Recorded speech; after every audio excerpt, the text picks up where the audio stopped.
నిన్న జగన్మోహన్ రెడ్డి గారు ఉద్దానం పరిశోధన కేంద్రం ఓపెన్ చేస్తామని చెప్పేసి శంకుస్థాపన చేశారు.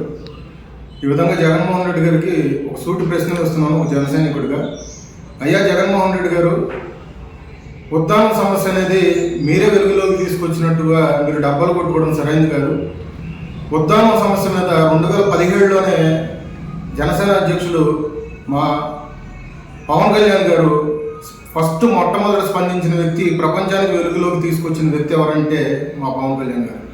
హార్వర్డ్ యూనివర్సిటీ నుంచి ఎంతోమంది నిపుణులు తీసుకొచ్చి అక్కడ ఒక సభ ఏర్పాటు చేసి అక్కడ కిడ్నీ బాధితులు కుటుంబాలకు కానీ ఆ వ్యాధిగ్రస్తులకు కానీ భరోసా ఇచ్చి ఇవాళ వరకు మేమున్నాము అని చెప్పేసి అక్కడ భరోసా ఇచ్చిన మొట్టమొదటి వ్యక్తి ఎవరన్నా ఉన్నారంటే అది మా పవన్ కళ్యాణ్ గారు అని చెప్పేసి మీరు ఒకసారి తెలుసుకోవాలి. ఇదే విధంగా మీ అధికారంలోకి వచ్చిన తర్వాత మీరు శంకుస్థాపన చేశారు. అప్పుడు ప్రభుత్వానికి, టీడీపీ ప్రభుత్వానికి 48 గంటలు డెడ్లైన్ పెట్టి 100 కోట్ల రూపాయలు మంజూరు చేయాలి, తక్షణమే ఈ కిడ్నీ వ్యాధిగ్రస్తుల పక్షాన్ని నిలబడాలని చెప్పేసి దీక్షలు చేసి కూడా మా పవన్ కళ్యాణ్ గారు అక్కడ వ్యాధిగ్రస్తుల పక్షాన్ని నిలబడి దీక్షలు చేసి కూడా అక్కడ చంద్రబాబు నాయుడు గారితో శంకుస్థాపన చేపించిన తర్వాత కూడా 2018లో మీరు 2019లో అధికారంలోకి వచ్చిన తర్వాత మళ్ళీ మీరు చేయడం అనేది ఎంతవరకు కరెక్ట్ అని చెప్పేసి నా సూటి ప్రశ్న. అండ్ ఇంకా ఒక విషయం చెప్పాలండి, మీరు విడుదల చేసింది 50 కోట్ల రూపాయలు మాత్రమే, నిధులు విడుదల చేసింది 50 కోట్ల రూపాయలు మాత్రమే. అక్కడ పూర్తి స్థాయిలో ఇంకా నిర్మాణం పూర్తి కాలేదు. కానీ అక్కడ ప్రజలకు మీరు అంకితం ఇచ్చేస్తున్నానని చెప్పేసి పేదల పక్షాన్ని నేను నిలబడుతున్నాను, ఇక్కడి నుంచి ఇది ఉద్దానం కాదు ఉద్యానవనం అని చెప్పేసి మీరు మాట్లాడుతున్నారు. సరే, మీ మాటలకు తగ్గట్టుగానే మేము ఒక సూటి ప్రశ్న అడుగుతున్నాం. ఎన్టీఆర్ యూనివర్సిటీ పేరు తీసేసి వైఎస్ఆర్ యూనివర్సిటీ పెట్టుకున్నట్టుగానే ఇవాళ రోజున మీ చేతుల నుంచి డబ్బులు పెట్టుకొని మీరు మాట్లాడుతున్నట్టుగా ఇవాళ రోజున అక్కడ పరిశోధన కేంద్రాన్ని ఓపెన్ చేశారు కదండి. అక్కడ సరైన ఇప్పటి వరకు పక్కన ఉన్న వైజాగ్లోనే సరైన నెఫాలజిస్టులు లేరు.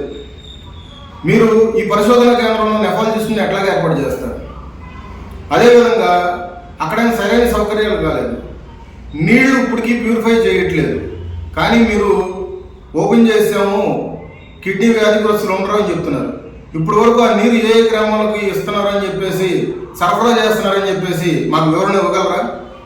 అదేవిధంగా అక్కడ మీ 4.5 ఏళ్లలో ఇప్పటి వరకు చనిపోయిన కిడ్నీ వ్యాధిగ్రస్తులు కుటుంబాలకి, చనిపోయిన కిడ్నీ వ్యాధిగ్రస్తుల కుటుంబాలకి మీరు ఒక అండగా ఉండి వాళ్ళకి ఏమాత్రం సహాయం చేస్తారో చెప్పగలరా?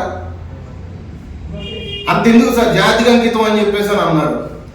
మీ నాన్నగారి పేరు తీసి మీ పార్టీలోనే ఇదే కిడ్నీ వ్యాధితో చనిపోయిన జుత్తు జగన్నాయకుడు గారి పేరు పెట్టగలరా? ఆ హాస్పిటల్ పేరు ఎందుకు సార్? ఇట్లాంటివన్నీ ఎన్నికల సమయంలో వచ్చి మీరు మళ్ళీ మీ బిడ్డ అని చెప్పేసి సవాలు చేసి ముద్దులు పెట్టి మీరు ఇట్లా చేయడం అనేది ఎంతవరకు కరెక్ట్ ఒకసారి ఆలోచించుకోండి జగన్మోహన్ రెడ్డి గారు. ఇదే విధంగా మేము సూటి ప్రశ్న ఇంకోటి అడుగుతున్నాం. 50 కోట్ల రూపాయలు మీరు మంజూరు చేశారు కదా, మా పవన్ కళ్యాణ్ గారు అప్పుడే 100 కోట్ల రూపాయలు అన్నారు. ఇవాళ రోజున ఖర్చులు పెరిగినాయి, నిరుద్యోగ వృద్ధి లేదు, జాబ్ క్యాలెండర్ లేవు, అందరినీ తాగుడికి బానిస చేశారు. మరి ఇట్లాంటి పరిస్థితుల్లో ఖర్చులు పెరిగినాయి. మరి ఆ పరిశోధన కేంద్రానికి 100 కోట్లు పెట్టినా కానీ సరిపోదు. ఇప్పుడు దాదాపు 150 నుంచి 200 కోట్ల రూపాయలు అవసరం ఉంటాయి. అవన్నీ ఆ నిధులు సమకూర్చగలరా? మీరు ఇట్లా కలబొల్లి మాటలు చెప్పి జనాల్ని ఎర్రోణ చేసి ప్రజల్ని గొర్రెలుగా మార్చుకొని ఓట్లు మార్చుకునే ప్రయత్నం అయితే దయచేసి చేయబాకండి. ప్రాణాలతో చెలగాట మారబాకండి. వాళ్ళ కుటుంబాలకు అండగా ఉండండి. అవసరమైతే పూర్తి స్థాయిలో నిర్మాణం చేపట్టిన తర్వాతే మీరు మీ పత్రికల్లో చెప్పుకుంటారో మీ మీడియాలో చెప్పుకుంటారో చెప్పుకోండి. ఇది జనసైనికులు లేదంటే జనసేన వాళ్ళ గెలుపు అని చెప్పేసి మేమేం చెప్పుకోవట్లేదు. కానీ అటువంటి ప్రజలకి మీరు అండగా నిలబడితే, ఒక సీఎం స్థాయిలో ఉన్న వ్యక్తి మీరు నిలబడితే మేము హర్షిస్తాము, మేము అభినందనలు తెలుపుతాము. మీరు ఒక్కసారి గుర్తుపెట్టుకొని దీన్ని ఇటువంటి వాటిని రాజకీయం చేయకుండా ఇది ఈ 3 నెలల్లో దాన్ని పూర్తి స్థాయిలో నిర్మాణం చేపట్టి నెఫాలజిస్టులు పెట్టి డయాలసిస్ సెంటర్ లాగా ఉంచకుండా దాన్ని నెఫాలజిస్టులా పెట్టి పూర్తి పరిశోధన కేంద్రం లాగా మార్చి అక్కడ